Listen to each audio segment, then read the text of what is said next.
Nailigtas ng mga rescuers sa Davao City ang isang babaeng umakyat sa isang tore. Hindi pa malaman kung ano ang problema ng babae pero nang tanungin siya kung bakit siya umakyat, sinabi niyang gusto lang daw niyang mag-enjoy. Makibalita tayo kay Helen Quinianola ng GMA Davao. Naging tensyonado ang tagpo sa bahaging ito ng Governor Generoso Bridge 1 and 2 sa Barangay 2A, Davao City. Isinara sa mga motorista ang lugar. Pasado alas 10 kasi kagabi, napansin ng ilang opisyal ng barangay ang isang babaeng umakyat sa tuktok ng ginagawang water pipe tower sa gitna ng tulay.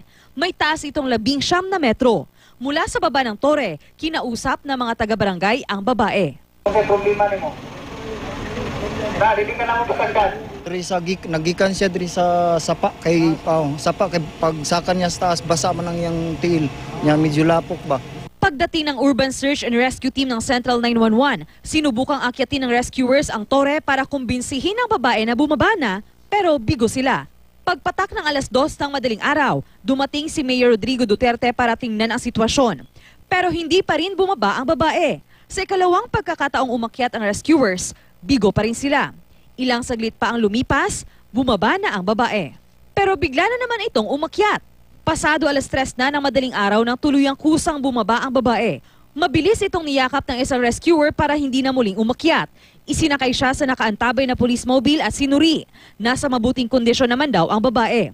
Ang naibigay lang na impormasyon ng babae ay 21 anyo siya at taga-Peg Kawayan, North Cotabato. Nang tanungin ulit kung bakit siya umakyat, ito lang ang kanyang naisagot. Gusto ko lang enjoy. Inaalam ngayon ng mga otoridad kung may diferensya sa pag-iisip ang babae. Dinala na siya sa mental hospital para masuri. Helen Quinianola, Nagbabalita, Pilipinas.